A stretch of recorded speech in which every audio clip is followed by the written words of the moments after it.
Hello बेटा, good morning. आज के वीडियो में मैं कराऊंगा सारे के सारे न्यूमेरिकल्स ग्रुपिंग ऑफ रेजिस्टर्स के। यह है टॉपिक नंबर 3.24 आपके असाइनमेंट का। I do all the numericals, एक एक करके आपकी स्क्रीन पे आते रहेंगे। Let's start with the first question. आपकी स्क्रीन पे आ रहा होगा फर्स्ट क्वेश्चन। अगर आपने अटेम्प्ट नहीं किया है तो प्लीज पहले अटेम्प्ट कर लीजिए। अगर अटेम्प्ट कर चुके होंगे तब वीडियो को आगे प्ले कीजिएगा। फर्स्ट क्वेश्चन क्या कह रहा है? फर्स्ट क्वेश्चन कह रहा है a wire has a resistance of 1/π ohm per metre. मतलब यहां पे ओवरऑल रेजिस्टेंस नहीं दी हुई, 1 मीटर की रेजिस्टेंस दी है। तो रेजिस्टेंस वायर की है 1 ohm per metre. A circle of radius 1 metre is made from this wire. ये सर्कल है, इसका रेडियस है 1 मीटर, तो इसकी लेंथ कितनी हो गई? 2πr। तो इसकी लेंथ हो गई 2π मीटर। मतलब इसका टोटल रेजिस्टेंस कितना हो गया? इसका टोटल रेजिस्टेंस हो गया, आपको रेजिस्टेंस यूनिट लेंथ का दिया हुआ है 1 ओम, तो 2π लेंथ का कितना होगा? 1 ओम नहीं है, 1/π है, 1/π ohm per metre. 2π into 1/π ohms. Unitary method. 1 metre का इतना ओम रेजिस्टेंस है, तो 2π मीटर का कितना ओम रेजिस्टेंस होगा? मल्टीप्लाई कर दो, ओवरऑल रेजिस्टेंस हो गया 2 ओम्स। अब आपको क्या बोला? What is the resistance between two diametrically opposite points? Diametrically opposite दो पॉइंट्स ले लो, मतलब ए और बी के बीच में आपको इफेक्टिव रेजिस्टेंस निकालना है। तो दो सेक्शंस, ये ऊपर वाला सेक्शन जो मैंने रेड से मार्क किया और नीचे वाला सेक्शन जो मैंने ग्रीन से मार्क किया, ये दोनों किस में हो गए? पैरेलल में हो गए। सो इनका इफेक्टिव रेजिस्टेंस कितना हो जाएगा? 1/r effective is 1/r1। 2 Om total है, तो ऊपर हो गया 1 ओम, नीचे भी हो गया 1 ओम, क्योंकि ओवरऑल लेंथ कितनी है? 2πr। So total resistance 2 ohms है, तो आधी लेंथ की रेजिस्टेंस कितनी होगी? 1 ओम।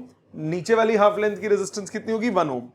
सो 1/1 प्लस 1/1, आंसर आ गया 2। तो आर इफेक्टिव कितना हो गया? हाफ ओम्स, यानी कि 0.5 ओम्स। समझ में आया? सो पूरी लेंथ की रेजिस्टेंस निकाल ली। आधी लेंथ होगी तो रेजिस्टेंस हाफ होगी, तो आधी रेजिस्टेंस ऊपर है, आधी रेजिस्टेंस नीचे है, तो पैरेलल में सेक्शन लगाओ, फॉर्मूला लगाओ, आंसर आ जाएगा। Got it? ये था क्वेश्चन नंबर 1। आते हैं क्वेश्चन नंबर 2 पे। आपकी स्क्रीन पे आ रहा है, पहले आप दिमाग लगाइए। हर क्वेश्चन में जैसी स्क्रीन पे आए पहले आप वीडियो पॉज करके, अगर अटेम्प्ट कर लिया था तो वीडियो प्ले रहने दीजिए, अगर नहीं किया अटेम्प्ट तो पहले वीडियो पॉज करके पहले आप उसे अटेम्प्ट कीजिए। क्वेश्चन नंबर 2 क्या कह रहा है? क्वेश्चन 2 आपको कह रहा है two wires X and Y have the same resistivity. मतलब दोनों वायर्स का मटेरियल सेम है, एक्स और वाई। डाटा अलग अलग करो, दोनों की रेजिस्टिविटी सेम है, rho rho, but their cross sectional areas are in the ratio 2:3। So इसका एरिया का ratio, area of X divided by area of Y, आपको दिया है 2:3। ओके जी। And length in the ratio 1:2। L1:L2 आपको दिया है 1:2। They are first connected in series and then in parallel to a DC source. Find out the ratio of the drift speeds of the electrons in the two wires in the two cases. आपने पहले connect किया series में, बाद में connect किया parallel में, drift speed का ratio निकालना है। अब आपके पास ये वायर्स हैं, पहले केस 1 ले रहा हूं, जब मैं सीरीज में कनेक्ट करूंगा, ये एक वायर है, ये दूसरी वायर है। ड्रिफ्ट स्पीड के दो रिलेशंस थे, एक इन टर्म्स ऑफ वोल्टेज, एक in terms of current. Voltage की टर्म्स में क्या होता था? E tau by M, electric field को लिखते थे वोल्टेज अपॉन लेंथ। और करंट की टर्म्स में I is equal to A N E V D से निकालते थे। ध्यान है, जब सीरीज होता है तो क्या कांस्टेंट होता है? करंट। जब पैरेलल होता है तो क्या कांस्टेंट होता है? वोल्टेज। जब सीरीज होगा तो मैं क्या कांस्टेंट लेके? करंट कांस्टेंट लेके सॉल्व करूंगा। तो सीरीज का केस है, तो VD का फॉर्मूला मैं यूज करूंगा I अपॉन ANE, दोनों का I सेम है। सो VD1 या VDX अपॉन VDY कितना हो गया? I सेम है, AX नंबर डेंसिटी सेम होगा, E सेम होगा। नंबर डेंसिटी क्यों सेम होगा? रेजिस्टिविटी सेम है, तो यानी सेम मटेरियल है। सेम मटेरियल है तो नंबर डेंसिटी सेम होगा। डिवाइडेड बाय दूसरे के लिए I upon A of Y NE, I N E cut गए, आपके पास आया A Y upon A X, result आ गया 3:2। ठीक, फॉर्मूला कौन सा चूज करना है डिपेंड करता है कैसा सर्किट है। सेकंड, अगर आपके पास पैरेलल में दोनों कनेक्टेड हो, पैरेलल में क्या सेम रहता है, ये दो वायर्स थी, एक ऊपर और एक नीचे, ये दो वायर्स हैं, पैरेलल में जब कनेक्टेड होंगी तो कांस्टेंट रहेगा वोल्टेज, तब ड्रिफ्ट वेलोसिटी का कौन सा फॉर्मूला यूज करोगे, Vd is equal to E tau by M into electric field. Electric field क्या हो जाता है, वोल्टेज अपॉन लेंथ, क्योंकि V कांस्टेंट है।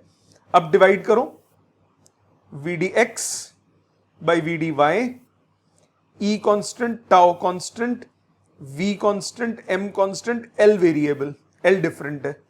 इसी तरह दूसरे के लिए E tau V by M into LY, यह आ गया LY बाई LX, रिजल्ट आया 2:1। Got it? सो रिजल्ट कौन सा आपको यूज करना है वो डिपेंड करता है आपको गिवन कंडीशंस क्या है। समझ में आ गया? आ जाते हैं नेक्स्ट क्वेश्चन पे, क्वेश्चन नंबर 3 पे, आपकी स्क्रीन पे आ रहा है। अगर दिमाग लगा चुके हैं तो देखिए, a student obtain resistances of 3 ohms, 4 ohms, 12 ohms and 6 ohms using two metallic resistance wires either separately or joined together. So आपके पास दो वायर्स हैं, वायर 1, वायर 2। 4 आंसर्स कैसे आ सकते हैं, या तो दोनों इंडिविजुअली यूज करोगे आप, या दोनों सीरीज में यूज करोगे, या दोनों पैरेलल में यूज करोगे, हां कि ना? अब सीरीज में you will get maximum resistance, parallel में यू गेट मिनिमम रेजिस्टेंस। कोई भी दो वायर्स जिनका कुछ भी रेजिस्टेंस है, अगर उनको सीरीज में लगाता हूं तो मैक्सिमम रेजिस्टेंस आएगा, जब उनको पैरेलल में लगाऊंगा तो रिजल्ट मिनिमम हो जाएगा। कोई कुछ भी ले लो, सपोज 2 और 3 आप लेते हो, सीरीज में कनेक्ट करोगे 5 आएगा आंसर, दोनों से बड़ा। पैरेलल में कनेक्ट करोगे तो 2 तब आएगा 6/5, 6/5 मतलब 1.2, सबसे छोटा। So maximum resistance corresponds to series grouping. सबसे ज्यादा रेजिस्टेंस सीरीज ग्रुपिंग में होगी। सीरीज ग्रुपिंग में होगी मतलब 16 ohms हो गया जब मैं सीरीज में कनेक्ट करूंगा इस क्वेश्चन के हिसाब से।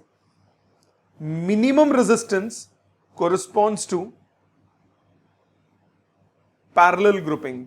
सो इसमें पैरेलल ग्रुपिंग में क्या आ गया, 3 ohms, ये हो गया पैरेलल में।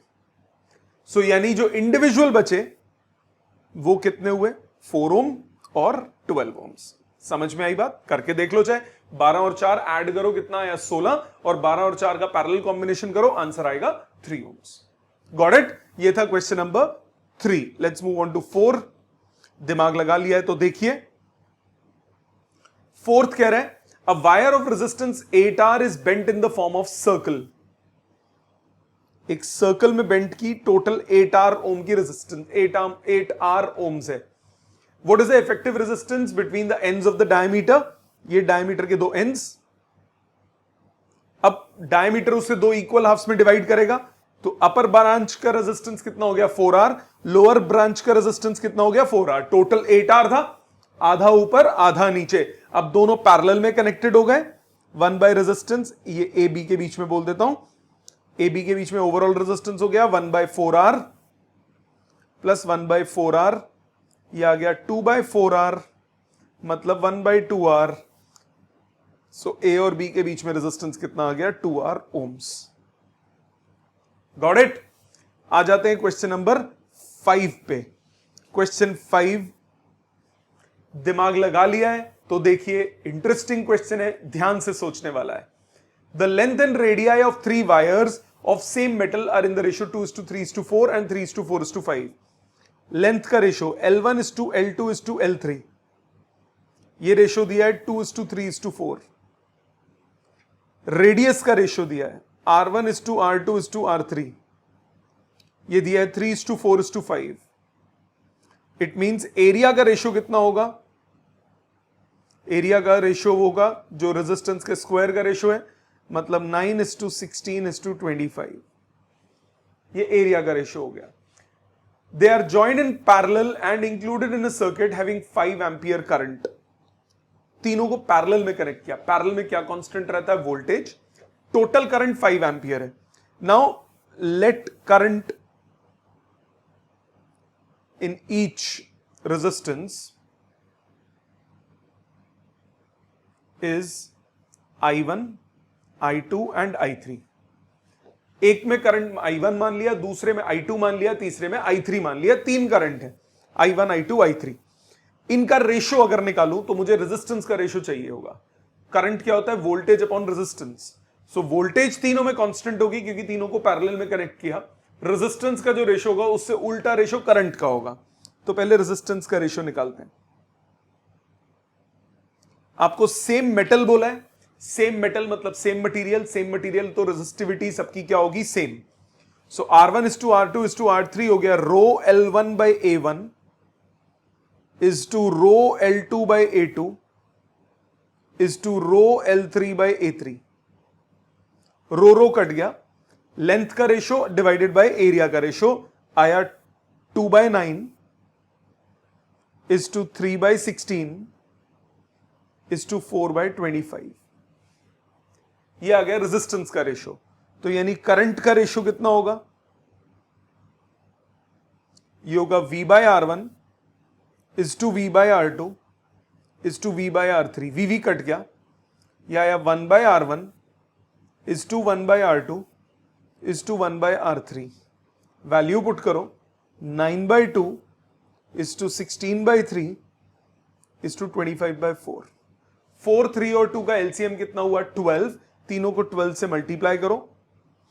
ये आ गया 54 is to 64 is to 75. ये करंट का रेशो आ गया. मेन खेल खत्म. अब 5 एम्पियर करंट है, वो इस प्रोपोर्शन में कैसे डिवाइड होगा? अब इसमें थोड़ा सा बचपन का रेशो प्रोपोर्शन यूज होगा. फर्स्ट सेक्शन में कितना करंट होगा? इसका proportion 54 divided by total 54 plus 64 plus 75 into total current 5 ampere. याद आया?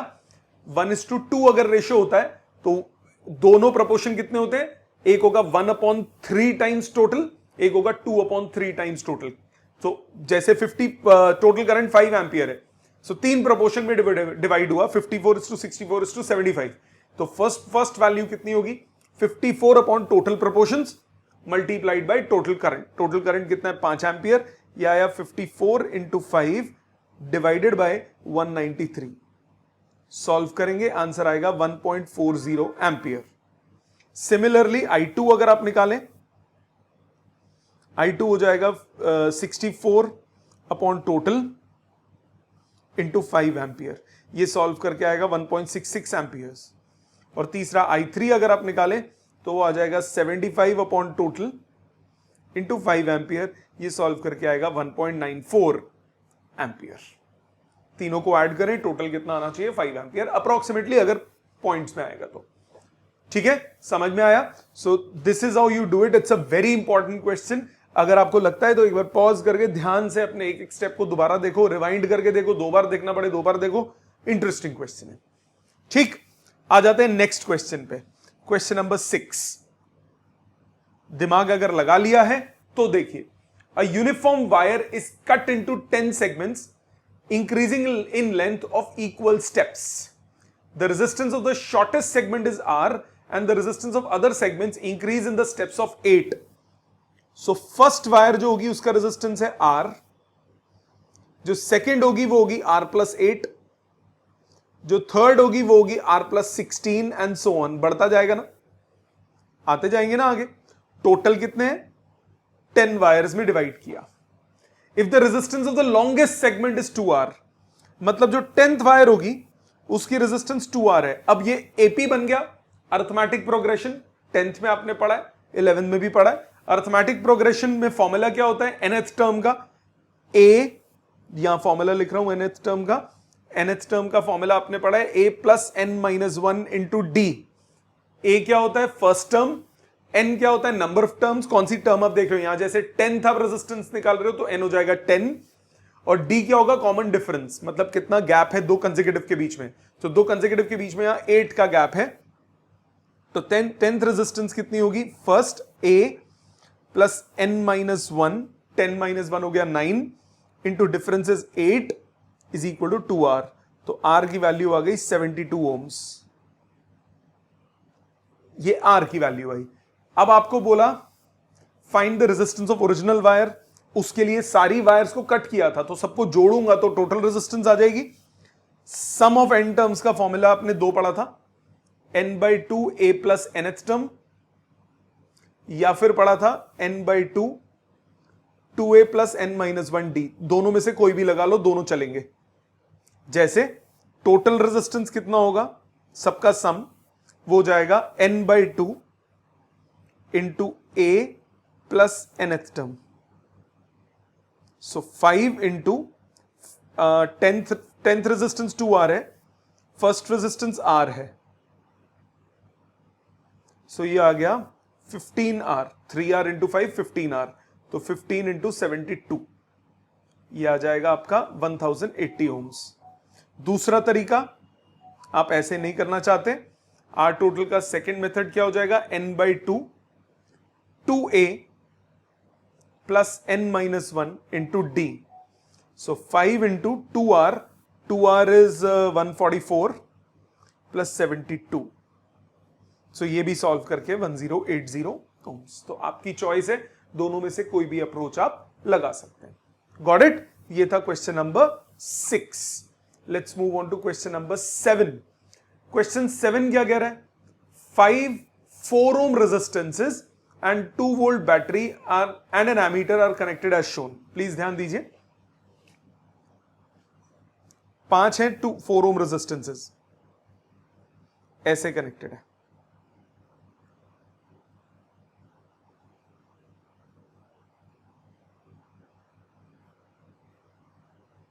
ये बैटरी या एमीटर, ये कनेक्शन है। अब 4 ohm 4 ohm 4 ohm 4 ohm, ये जो 4 4 ohm मैंने लिखे, ये चारों किस में होंगे, पैरेलल में। और ये वाला 4 ohm जो अब भी लिखा मैंने बैटरी के साथ वाला, ये पैरेलल में नहीं होगा। रीजन, उसका सिंपल रीजन ये कि देखो, अगर ये ए पॉइंट है, ये ए पॉइंट हुआ, ये ए पॉइंट हुआ, ये ए पॉइंट हुआ, ये ए पॉइंट हुआ, ये बी पॉइंट हुआ, ये बी पॉइंट हुआ, ये बी हुआ, ये बी हुआ, ये बी हुआ। तो ए और बी के बीच में एक ये रेजिस्टेंस है, एक ये रेजिस्टेंस है, एक ये रेजिस्टेंस है, एक ये रेजिस्टेंस है। जो पांचवा रेजिस्टेंस है वो ए और बी के बीच में नहीं है। जो ये वाला रेजिस्टेंस है, ये ए और बी के बीच में नहीं है। ये वाला पूरा ब्रांच ए और बी के बीच में, सिर्फ रेजिस्टेंस ए बी के बीच में नहीं है, तो वो पैरेलल में नहीं होगा। तो पैरेलल में कौन से होंगे, 1 2 3 और 4। सो क्योंकि ये चारों पैरेलल में होंगे, अब ए और बी के बीच में अगर मैं सर्किट बनाता हूं, जरा ध्यान देना, बैटरी वाला बनाता हूं, ये 4 ohm है, ये 2 वोल्ट है, ये एमीटर है, बैटरी वाला सर्किट ये हो गया। अब ए और बी के बीच में बाकी चारों हैं, सो आप ऐसे बना सकते हो ना, 1 2 3 और 4, ऐसे इमेजिन कर सकते हो ना। सो 4 4 4 4 इन पैरेलल कितना हुआ, 1 ohm। सो ओवरऑल रेजिस्टेंस ये 4 ohm अपनी जगह पे, 2 वोल्ट अपनी जगह पे, एमीटर अपनी जगह पे, ये कितना है, 1 ohm। अब ये दोनों किस में हो गए, सीरीज में। सो करंट कितना होगा, वोल्टेज बाय रेजिस्टेंस, आंसर आ गया 0.4 एम्पियर, जो कि आपको निकालना था। सो ध्यान से सोचने वाले, गधों की तरह सीधा सीधा पैरेलल सीरीज मत लिया करो, सोचा करो पहले सर्किट को। ठीक, आ जाते हैं क्वेश्चन नंबर 8 पे। क्वेश्चन 8 पहले आप दिमाग लगा लिया है तो देखिए 8th। As shown in figure, a variable rheostat of 2 kilo ohm 2000 ohm is used to control the potential difference across 500 ohm load. ये रियोस्टैट है, रियोस्टैट वेरिएबल रेजिस्टेंस होता है। टोटल रेजिस्टेंस इसकी 2000 ओम्स है। यहां बैटरी आपने लगाई है, बैटरी का सिंबल नहीं बना, प्लस माइनस लिखा है, कोई फर्क नहीं पड़ता, बैटरी है वो। प्लस माइनस लिख के 50 वोल्ट लिख दो, एक ही बात है। बेसिकली इन दो पॉइंट्स के बीच में हमने पोटेंशियल डिफरेंस लगा दिया 50 वोल्ट का। बीच में आपने यहां पे 500 ओम का लोड लगा दिया, जो सर्किट क्वेश्चन में गिवन है उसको बना देता हूं। ए ये रहा, बी इधर है, सॉरी सी नीचे है, बी या बीच में जहां कनेक्शन है। अब क्वेश्चन में क्या बोला, टोटल 2000 ओम है, रेजिस्टेंस ऑफ ए बी आपको दिया है 2000 ohms. If the resistance of A C, rheostat पूरा 2000 है, resistance of A B is 500। अच्छा जी देखो, अब ए और बी के बीच में 500 ओम है, तो बी और सी के बीच में 1500 ओम होगा। ये मैंने बात किसकी की, रियोस्टैट की। ये 500 ओम है तो ये 1500 ओम होगा कि नहीं होगा। सो ओवरऑल रेजिस्टेंस बीसी के बीच में, अब ये दो सेक्शंस 500 और ये 1500 किस में हो गए, पैरेलल में। आपको निकालना है पोटेंशियल डिफरेंस, मतलब आपको निकालना है ओवरऑल वोल्टेज बी और सी के बीच में। ये बी पॉइंट था तो ये भी तो बी पॉइंट हुआ, ये भी तो सी पॉइंट हुआ, तो बी और सी के बीच में ओवरऑल पोटेंशियल डिफरेंस निकालना है। तो अब आप क्या करोगे, सबसे पहले इसको नॉर्मल सर्किट की तरह बिहेव करो, इसको ऐसे सोचो। देखो बनाने की जरूरत नहीं होती, आपके लिए समझाने के लिए बना रहा हूं। 50 वोल्ट का पोटेंशियल डिफरेंस है, ये एक रेजिस्टेंस है, ये दूसरा रेजिस्टेंस है और ये तीसरा रेजिस्टेंस है। यही सर्किट बन गया सिंपल सा।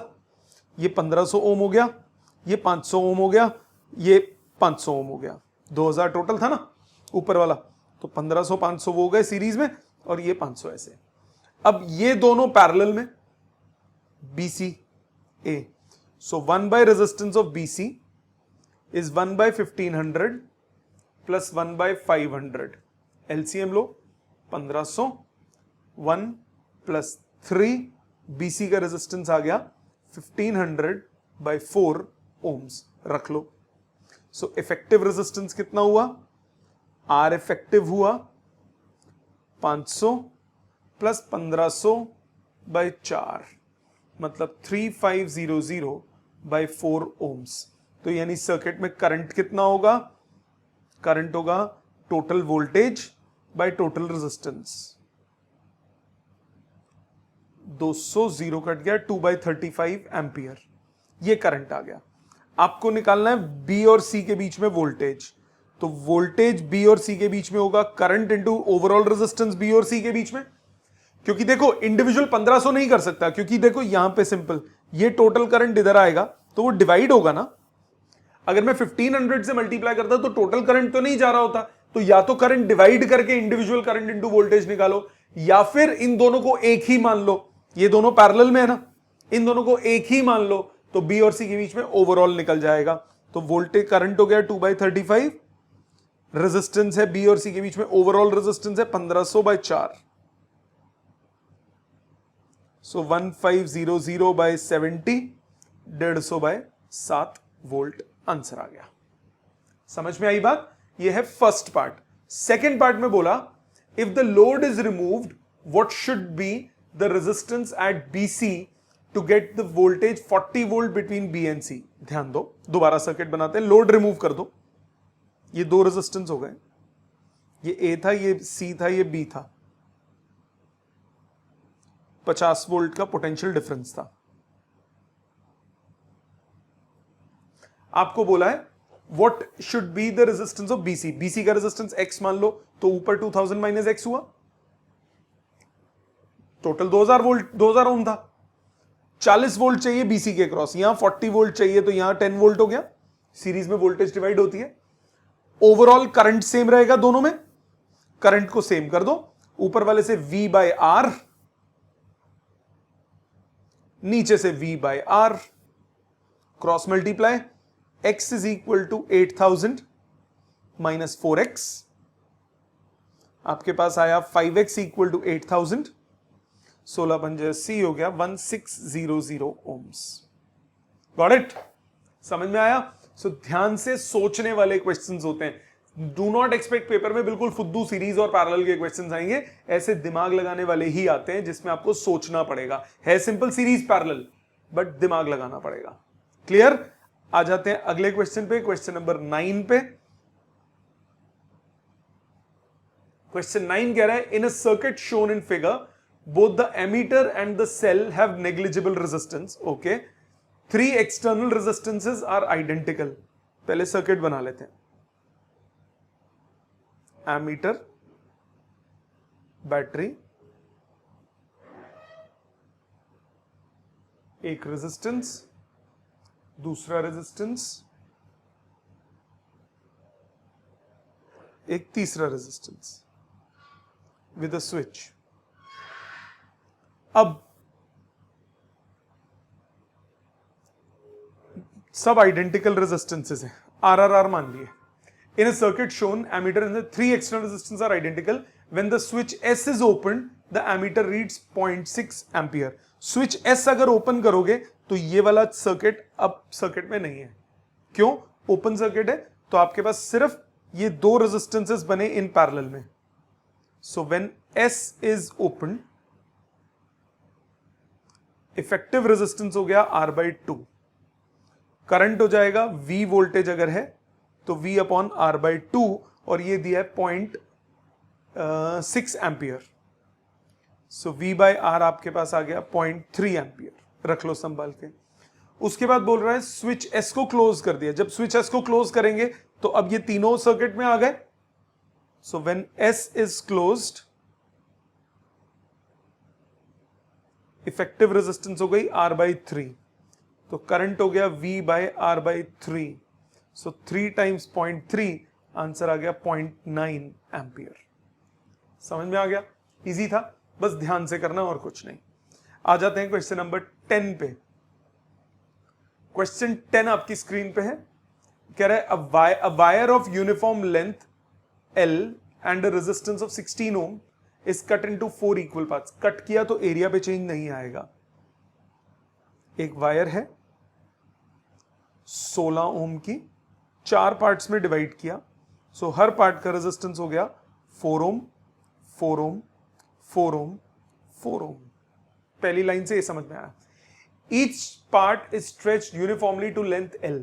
अब स्ट्रेच किया, ये एक 4 ओम की वायर थी, इसको स्ट्रेच कर दिया 4 गुना।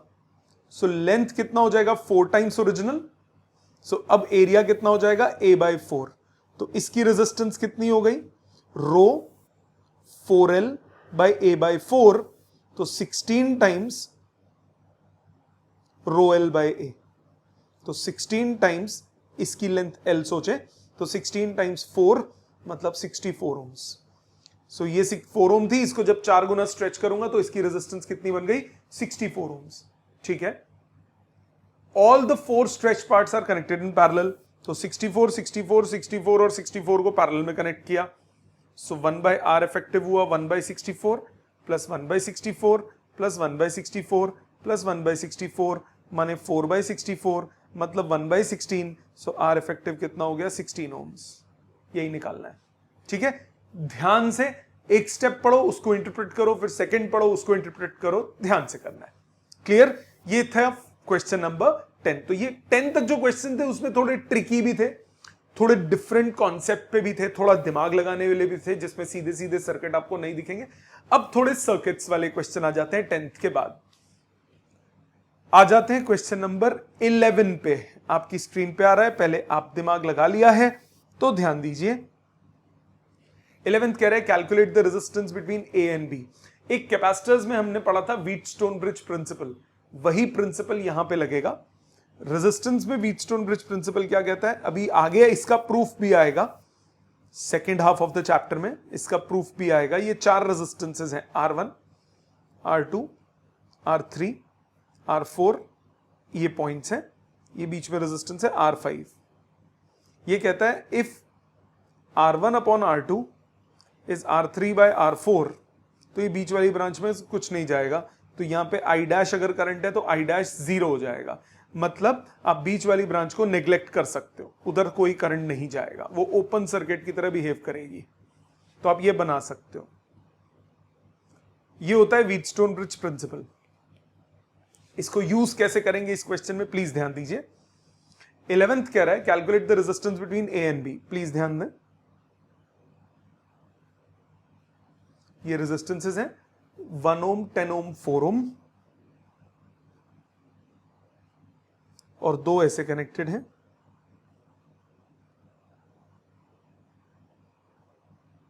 This is 2 ohms, this is also 2 ohms। ठीक है, अब ध्यान दो ए और बी के बीच में इफेक्टिव चाहिए। ये ए पॉइंट हो गया, ये ए पॉइंट हो गया, ये बी पॉइंट हो गया, ये बी पॉइंट हो गया, कॉमन पॉइंट्स जिनमें कोई बीच में रेजिस्टेंस नहीं होती। अब बीच के पॉइंट्स पे आ जाते हैं। इसको मैंने सी पॉइंट नाम दे दिया, इसको मैंने डी पॉइंट नाम दे दिया, तो ये सी हुआ, ये डी हुआ। रीड्रॉ करो सर्किट को, ए बी, ऊपर कहीं सी, नीचे कहीं डी। ए और सी के बीच में 1 ohm, ए और सी के बीच में 1 ohm, ए और डी के बीच में 2 ohms, ए और डी के बीच में 2 ohms, सी और डी के बीच में 10 ohms, सी और डी के बीच में 10 ohms, सी और बी के बीच में 2 ohms, सी और बी के बीच में 2 ohms, बी और डी के बीच में 4 ohms, बी और डी के बीच में 4 ohms। अब देखो, this upon this is equal to this upon this, ratio बराबर है, बीच वाली ब्रांच को उड़ा दो, आपके पास सर्किट चेंज होके बन गया ऐसे।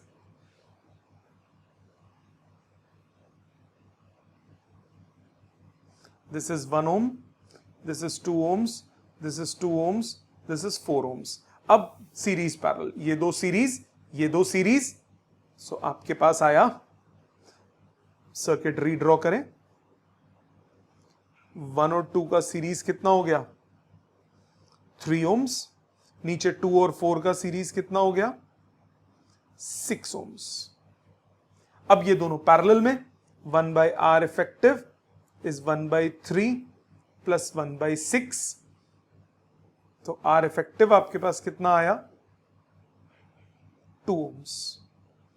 ये मैं डायरेक्ट कैसे कर रहा हूं, पैरेलल जब दिया हो 1 by R1 plus 1 by R2 होता है, so resistance in parallel overall कितना हो जाएगा, R1 R2 upon R1 plus R2, so product divided by sum, direct answer आता है। सो 6 और 3 है, तो 6 into 3, 6 3 is 18 divided by 6 plus 3 9, 18 by 9, overall answer आ गया 2 ohms।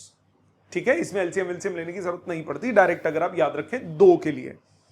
ठीक है जी, ये था question number 11। Let's move on to question number 12। 12th question सामने आ रहा है, अगर दिमाग लगा लिया तो देखिए, आपको बोल रहा है एमीटर में करंट निकालना है, रेजिस्टेंसेस गिवन है 5 ohm 5 ohm, बीच में 10 ohms। ओके,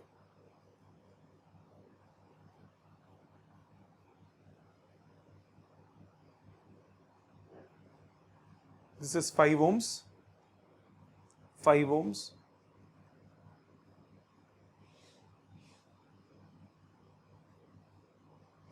ये सब 10 ohms के नाम देते हैं। बैटरी लगी हुई है, एक्सटर्नल सर्किट, और साथ में लगा हुआ एक एमीटर, और बैटरी लगी है 10 वोल्ट की। अब ध्यान दो, ये ए पॉइंट ये बी पॉइंट के बीच में इफेक्टिव निकालो, ये ए हो गया, ये ए हो गया, ये बी हो गया, ये बी हो गया, बीच में मान लो सी इफेक्टिव। अब देखो, रीड्रॉ ना भी करो तब भी दिमाग लगा सकते हो, एसी के बीच में और एसी के बीच में, ये दोनों किस में हो गए, पैरेलल में। इसी तरह से ये वाला और ये वाला, ये भी किस में हो गए, पैरेलल में। तो अब चाहो तो सीधे दिमाग लगाओ ना, देखो 10 और 10 पैरेलल में कितना हुआ, 5, 10 और 10 पैरेलल में कितना हुआ, 5, तो ये 5 ohm एज इट इज रहेगा, ये 2 5 ऐसे बन गए, और ये 5 ऐसे आ गया। हाँ कि ना, आप चाहो तो रीड्रॉ पूरा कर सकते हो, पर अब दिमाग सोचना शुरू करो। ये 10 ohms हो गया, सो 1 by R इफेक्टिव कितना हो गया, 1 by 5 plus 1 by 10 plus 1 by 5, 10 ohms, 2 plus 1 plus 2, R effective आ गया 2 ohms। R इफेक्टिव निकालने के बाद करंट निकालो, करंट हो गया V by R effective, answer आ गया 5 एम्पियर। गॉट इट, समझ में आया। आ जाते हैं अगले क्वेश्चन पे, क्वेश्चन नंबर 13 पे। 13th कह रहा है calculate the current shown, determine the effective resistance between A and B in the circuit of figure this. Okay, पहले सर्किट बना लेते हैं। ये ए पॉइंट, ये C point, this is are.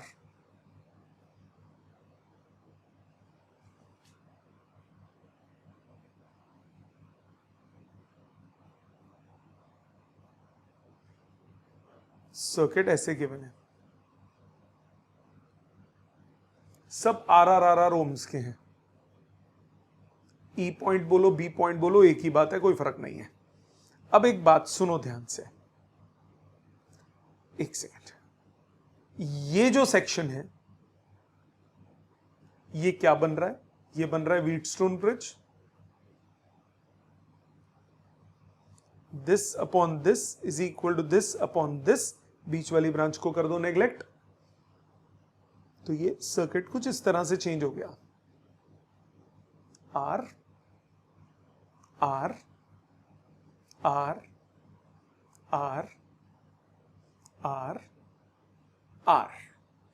अब ये दो सीरीज, ये दो सीरीज, ये दो सीरीज, कितना हुआ? 2R 2R और 2R। This becomes 2R, this becomes 2R, this also becomes 2R। ये तीनों पैरेलल में, तो ओवरऑल आ गया 2R/3।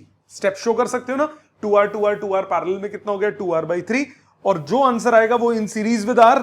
सो R इफेक्टिव कितना हुआ? R प्लस 2R/3, रिजल्ट आ गया 5R/3 ओम्स। इजी। ध्यान से स्टेप्स लिख के करने पड़े, लिख के कीजिए। ओरल कर सके कोई फर्क नहीं पड़ता, ओरल करेंगे कोई दिक्कत नहीं है। एमसीक्यूज में, पेपर में आएगा, अगर सीबीएसई में आएगा तो आपको स्टेप्स शो करने पड़ेंगे, बट अगर आपके पास पेपर में नहीं है, एमसीक्यू की फॉर्म में, तो शॉर्ट में निपटाओ ना, ठीक है? उसके लिए दिखना जरूरी है। आ जाते हैं अगले क्वेश्चन पे, क्वेश्चन नंबर 14 पे। 14th क्वेश्चन क्या कह रहा है? 14th कह रहा है calculate the effective resistance of the circuit. एक सर्किट गिवन है, आर आर और आर। आपने V0 बैटरी कनेक्ट की है। Effective resistance R R parallel में कितना हुआ? R/2 in series with R। So R effective कितना हो गया? 3R/2। पहला पार्ट हो गया। Current through heat resistance, total current कितना हुआ? V/R effective. सो 2V0/3R। सो 2V0/3, और इधर पहुंचा, इधर पहुंचा, इधर पहुंचा, इधर पहुंचा, दो हिस्सों में डिवाइड हो जाएगा, दोनों इक्वल रेजिस्टेंसेज हैं, तो V0/3R V0/3R करंट आ गया। वोल्टेज अक्रॉस ईच, ये फर्स्ट मान लिया, ये सेकंड मान लिया, ये थर्ड मान लिया, तो फर्स्ट वाले की वोल्टेज हो गई, यहां पे करंट था 2V0/3R। So current 2V0/3R into R। तो पहले वाले की वोल्टेज हो गई 2V0/3, सेकेंड वाले की वोल्टेज हो गई करंट V0/3R इंटू R, उसकी वोल्टेज हो गई V0/3, थर्ड वाले की वोल्टेज हो गई V0/3R इंटू R, ये हो गया V0/3। Got it? समझ में आया? ये आपके पास हो गया वोल्टेजेस। ये था question number 14। Let's move on to 15। 15th आपको क्या कह रहा है? 15th कह रहा है calculate the effective resistance of the circuit, नहीं, calculate the equivalent resistance between X and Y. ये रेजिस्टेंसेस बना देता हूं पहले मैं, और ये कनेक्टेड है ऐसे, और ये है वाई पॉइंट, ये एक्स, ये वाई, और R1 सब 4 ओम 4 ओम है। अब एक बात ध्यान से सुनो, ये x हो गया, ये भी x हो गया, ये भी x हो गया, ये भी x हो गया, ये y है, ये y है। ये जो तीन रेजिस्टेंसेस आपको दिख रहे हैं, तीनों सीरीज में हो गए, तीनों सीरीज में हो गए, तीनों सीरीज में हो गए 12 ओम्स। रीड्रॉ करो सर्किट को, x ये y, x और y के बीच में 4, और इसी y और x के बीच में 12 ओम्स। सो R इफेक्टिव कितना हुआ? 1/4 पैरेलल में है, so product divided by sum, 3 ohms is the answer.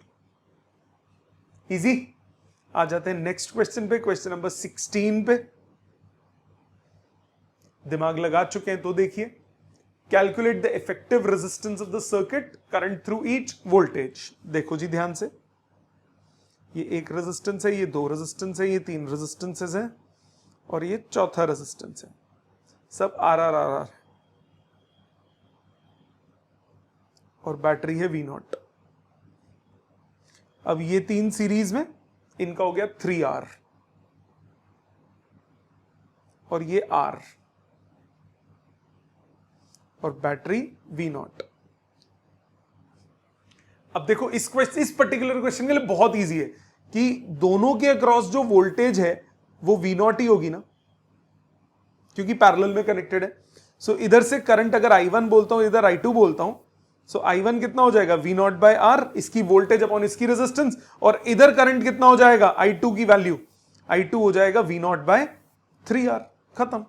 तो तीनों रेजिस्टेंस जो ऊपर हैं उन पे करंट कितना हो गया V0 बाय 3R, और टोटल वोल्टेज कितनी हो गई V0 3R के across.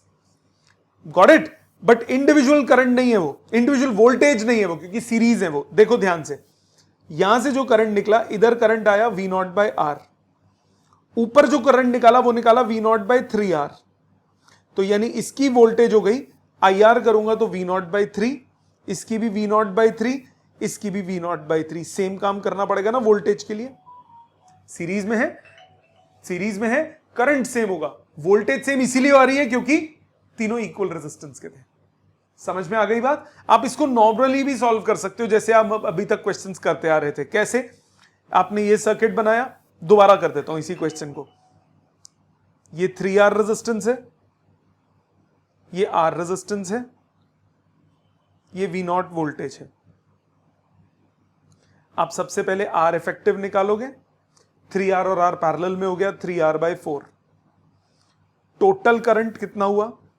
Voltage divided by resistance, ये टोटल करंट हो गया। ये करंट इधर से निकला, इधर से निकला, इधर मान लो x, इधर गया टोटल माइनस x। सो आप क्या करोगे? x into R is equal to I minus x into 3R। R cut गया, x is equal to 3I minus 3x। So x आ गया 3I by 4। So 3 by 4 times 4 V0 by 3R, तो x आ गया V0 by R। देखो same current आया ना जो पहले निकाला। सो I माइनस एक्स कितना हो जाएगा? I माइनस एक्स हो जाएगा 4 V0 by 3R minus V0 by R। V0 by R common, 4 by 3 minus 1 कितना हो? 1 बाय 3, ये आ जाएगा V0 by 3R। Got it? अब करंट आपके पास आ चुके हैं, इंडिविजुअल रेजिस्टेंस निकाल लो। उसके लिए आपको दोबारा सर्किट बनाना पड़ेगा, ओरिजिनल सर्किट। ये ओरिजिनल सर्किट है। टोटल करंट आप निकाल चुके हो, x इधर गया, I माइनस एक्स इधर गया। सो इसका वोल्टेज कितना हो जाएगा? I minus x into R. इसका भी कितना हो जाएगा? I minus x into R. इसका भी कितना हो जाएगा? I minus x into R, तीनों में। और इसकी वोल्टेज x इंटू आर। तो आपकी चॉइस है, आप डायरेक्ट निकालें तो ज्यादा आसान है, क्योंकि इसमें डायरेक्ट पैरेलल दिख रहा है। बाई चांस पैरेलल नहीं होता तो ये अपना स्टैंडर्ड मेथड तो है ही है। ठीक जी, ये था question number 16। Let's move on to question number 17। Find the resistance between AB, AC, AD as shown. Okay, ये आपको दिया हुआ है, प्लीज ध्यान दीजिएगा।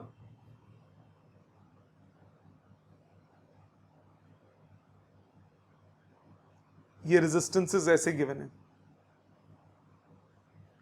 सबके सब 10 ओम्स के हैं। A, B, C और ये D, सब 10 ओम्स के हैं। सबसे पहले आपको निकालना है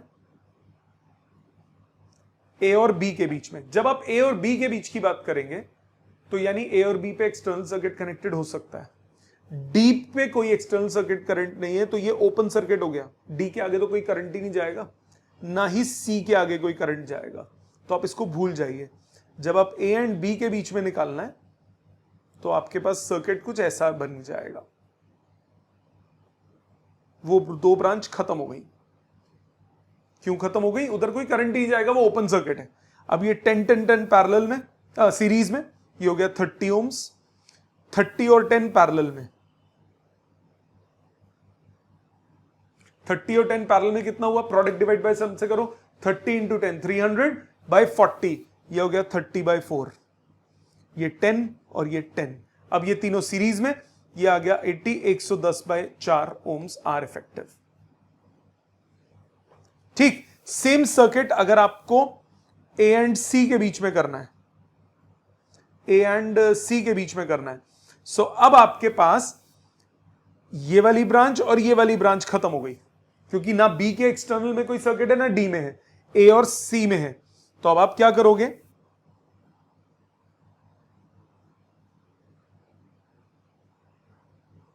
ये सर्किट आपके पास बन जाएगा। अब ये 10-10 किसमें सीरीज में, ये 10-10 किसमें सीरीज में, 20-20 पैरेलल में, 20-20 पैरेलल में, ये 10 अपनी जगह पे, 20-20 पैरेलल में कितना हो गया 10 ओम्स, और ये 10 अपनी जगह पे। आर इफेक्टिव कितना हो गया 30 ओम्स। सिमिलरली आप थर्ड पार्ट कर सकते हो जो कि है ए और डी के बीच में। रीड दोबारा बनाता हूं सर्किट, ए और डी के बीच में अगर आपको करना है तो अब आप ए और डी की बात करेंगे। बी और सी ओपन सर्किट हो गया, ये ऐसे बन गया, ये 3 सीरीज इसके साथ पैरेलल फिर सीरीज, आर इफेक्टिव सॉल्व करके आ जाएगा 110/4 ओम्स। ये 3 सीरीज इसके साथ पैरेलल फिर सारे के सारे जो रिजल्ट आएगा वो किसमें हो गया सीरीज में। क्लियर, ये था question number 17। Let's move on to 18। 18th कह रहा है calculate the effective resistance of the circuit. Effective resistance of the circuit, circuit given है, current through each and voltage across each. V naught ये दिया हुआ। अब बेटा ये दोनों सीरीज में हो गए, 2R in parallel with R, R effective आ जाएगा 2R/3। अब आप चाहो तो पैरेलल वाले लॉजिक से कर सकते हो, सबसे इजी है। बाकी आप सीरीज वो ओवरऑल करंट भी कर सकते हो, जैसे V नॉट वोल्टेज है तो ये A और B के बीच में वोल्टेज हो गई V नॉट, तो इसके अक्रॉस हो गई वोल्टेज V नॉट। दूसरी पूरी ब्रांच के अक्रॉस वोल्टेज हो गई V नॉट, आधी आधी डिवाइड हो जाएगी क्योंकि दोनों बराबर बराबर है, V0/2 V0/2। करंट इंडिविजुअली निकाल सकते हो, इसका करंट हो गया V0/R, इसका करंट हो गया V0/2R। खत्म, इजी, डायरेक्ट सोचो, अदरवाइज टोटल करंट लेके डिवाइड करो, चॉइस आपकी है।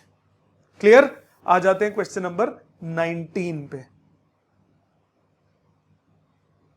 19th कह रहा है consider an electric network shown in figure, the equivalent, calculate the equivalent resistance of the network. Okay, पहले नेटवर्क बना लेते हैं, छोटा सा है।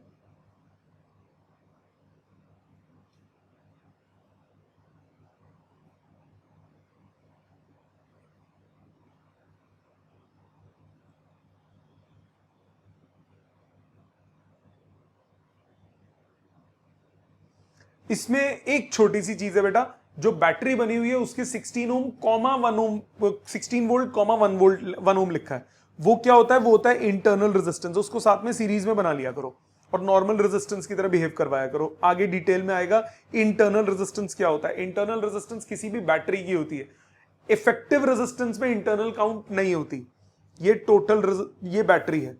इफेक्टिव रेजिस्टेंस में सर्किट की टोटल इंटरनल रेजिस्टेंस काउंट नहीं होती, ओवरऑल रेजिस्टेंस में काउंट होती है। जैसे ये 4 ओम है, ये 1 ओम है, ये 12 ओम्स है, ये 6 ओम्स है, ये A पॉइंट दिया है, ये B दिया है, ये C दिया है, ये D दिया हुआ है। ओवरऑल रेजिस्टेंस जो होगी वो A और D के बीच में होगी। 4 और 4 पैरेलल में हो गया 2, 12 और 6 पैरेलल में हो गया 12×6 72, 72/18, ये हो गया 4 ओम्स, ये 2 ओम्स हो गया, ये 4 ओम्स हो गया, ये 1 ओम हो गया।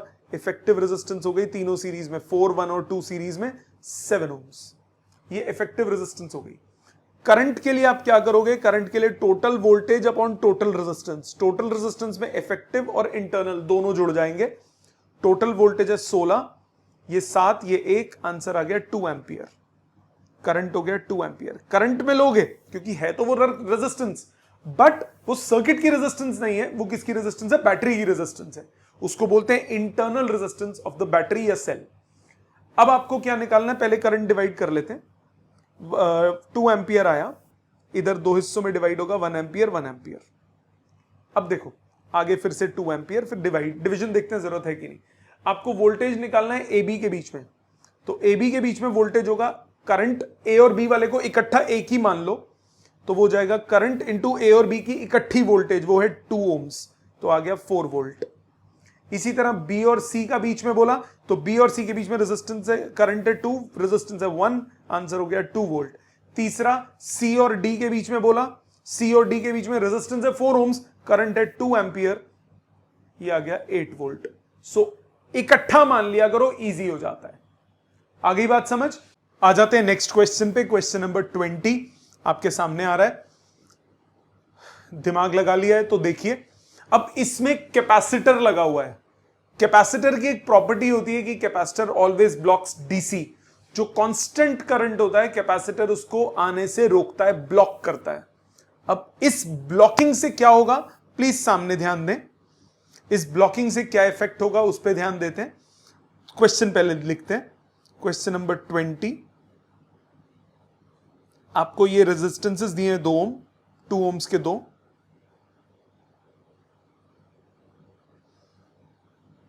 ये कैपेसिटर,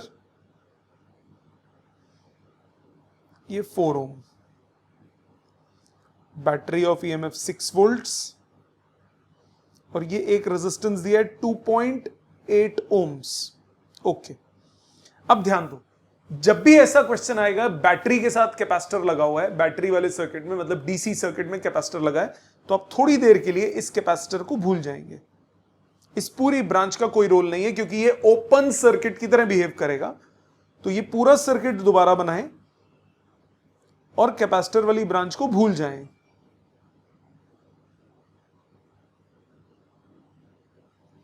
उसका होना ना होना कोई फर्क नहीं पड़ता। 2 ओम्स, 2 ओम्स, 2.8 ओम्स, 6 वोल्ट। ठीक है, अब आपको क्या बोला, internal resistance of battery is negligible, C is 2 microfarad, 2 microfarad का कैपेसिटर था। आपको निकालना है ओके 2 ओम वाले में से, तो बैटरी ये जो कैपेसिटर है वो होना ना होना एक बराबर। सबसे पहले ओवरऑल सर्किट में रेजिस्टेंस निकालो, 2 और 2 किसमें हो गया 1 ओम, पैरेलल में है 1 ओम, 2.8 के साथ सीरीज में, सो आर इफेक्टिव कितना हो गया, आर इफेक्टिव हो गया 3.8 ओम्स। तो करंट कितना हो गया, V by R effective 60 by 38, that is 30 by 19 amperes. इतनी बात समझ में आई। 30 बाय 19 एम्पियर इधर गया, 30 बाय 19 इधर पहुंचा, 30 बाय 19 इधर पहुंचा, 2 पार्ट्स में डिवाइड होगा, इक्वल पार्ट्स में, ये आ जाएगा 15 बाय 19 एम्पियर। नीचे भी कितना हुआ 15 बाय 19 एम्पियर। खत्म हो गया क्वेश्चन।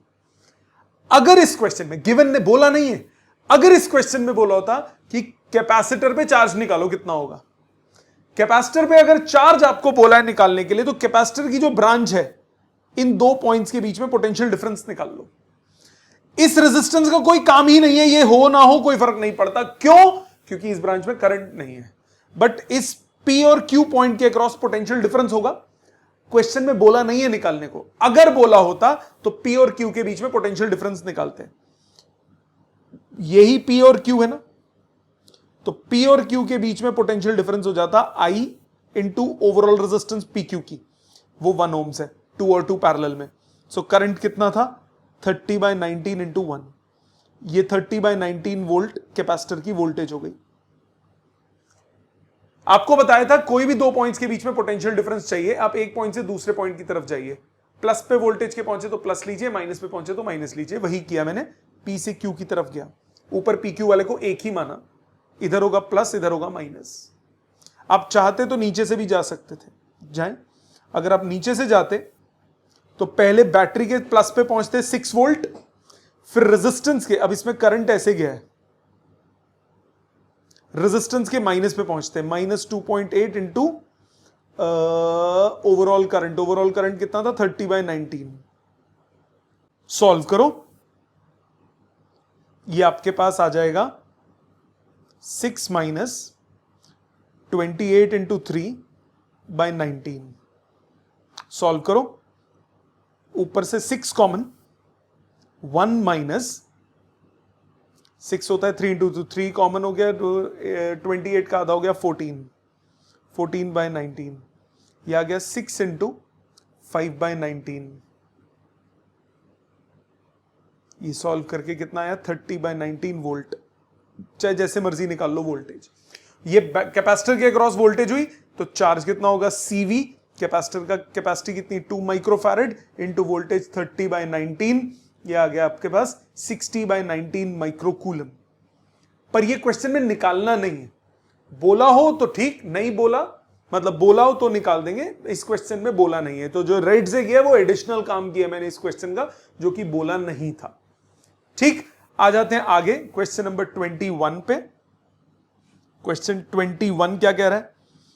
क्वेश्चन 21 कह रहा है compute 6 identical resistance 6 ohms each are connected in hexagon.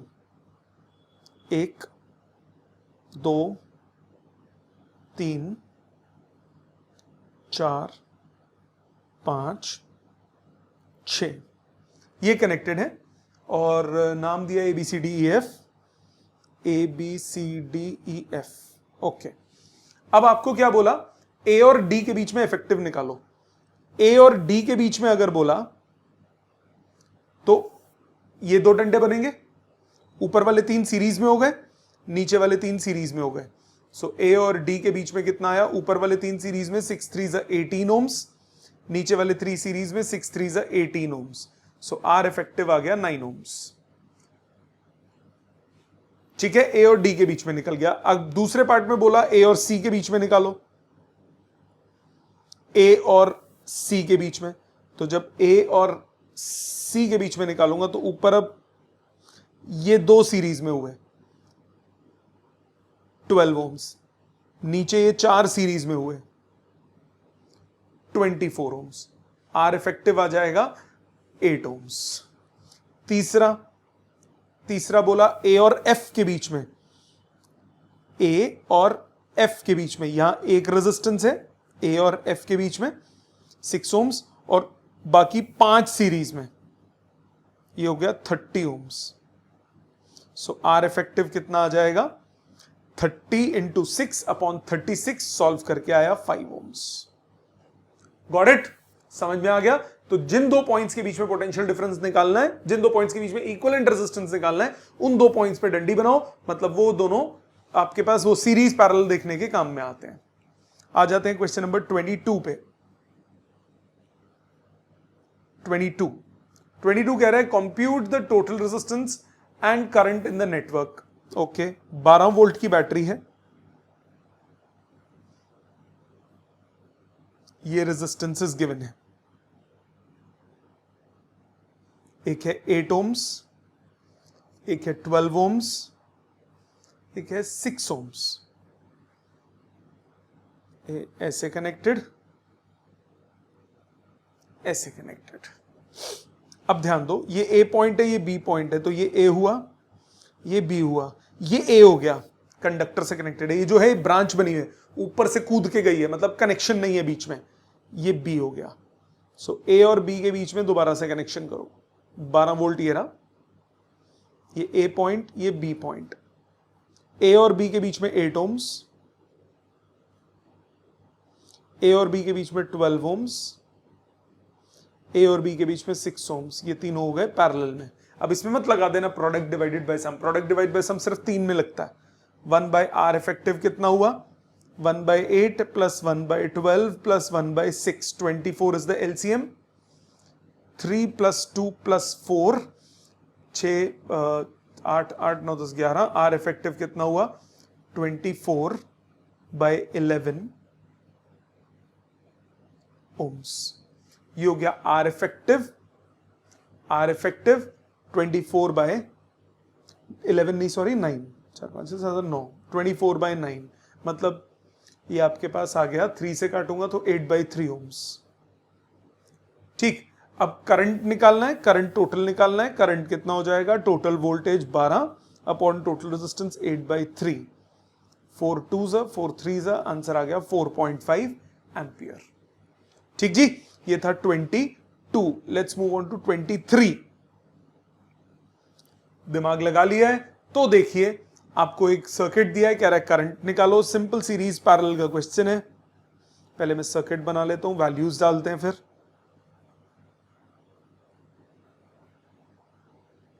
Values दी हैं, वोल्टेज दिया है 60 वोल्ट, R1 दिया है 18 ओम्स, R2 है 10 ओम्स, R3 है 5 और R4 है 10। 5 और 10 किस में हो गए? सीरीज में। ये हो गया 15। जो 15 आएगा वो 10 के साथ पैरेलल में। 15 इंटू 10 150, 150 बाई 25, ये हो गया 6 ओम्स। 6 और 18 सीरीज में आएंगे। आप स्टेप बाय स्टेप सर्किट बनाएंगे, आर इफेक्टिव आ जाएगा। पहले क्या किया मैंने? 15 और 10 पैरेलल में, 25 15 और 10 पैरेलल में। 15 और 10 पैरेलल में कितना आया था? 150 बाय 25, मतलब 6 ओम्स। 6 ओम और 18 ओम सीरीज में, आर इफेक्टिव हो गया 24 ओम्स। ठीक है, आर इफेक्टिव आ गया 24 ओम्स। करंट कितना होगा? वोल्टेज बाय आर इफेक्टिव, 6 चौके 24, 6 10 से ये 2.5 एम्पियर आंसर। आप स्टेप बाय स्टेप चाहे सर्किट बना के करो, चाहे डायरेक्टली होता है डायरेक्टली कर दो। आ जाते हैं 24th पे। 24th आपको क्या कह रहा है? Calculate the effective resistance, current through each and voltage across each. ध्यान देते हैं, ये दिया है आर, ये दिया है R, R R R, voltage है V0। ये दो आर सीरीज में, कितना हुआ? 2R। 2R और R पैरेलल में, 2R/3। बाकी सब सीरीज में, 2R/3 और बचे हुए दोनों R सीरीज में। सो 6 7 8 8R/3 आपके पास इफेक्टिव रेजिस्टेंस आ गया। टोटल करंट हो गया voltage by resistance 8R/3, 3V0/8R। ये I अमाउंट ऑफ करंट इधर गया, दो पार्ट्स में डिवाइड होगा, इधर X इधर I minus X। So X into R is I minus X into 2R. So X is equal to 2I minus 2X. X की value आ गई 2I/3। 2I/3 मतलब 2/3 of 3V0/8R. So V0/4R। Currents निकल जाएंगे। Current निकल गए तो individual current into voltage करो, इसकी वोल्टेज करंट इंटू रेजिस्टेंस करो। इसकी हो गई IR, इसकी भी हो जाएगी IR, इसकी हो जाएगी XR, इसकी हो जाएगी I minus x into R, इसकी भी हो जाएगी I minus x into R. कर लोगे कैलकुलेशंस? समझ में आ गया? ये था question number 24। Let's move on to 25।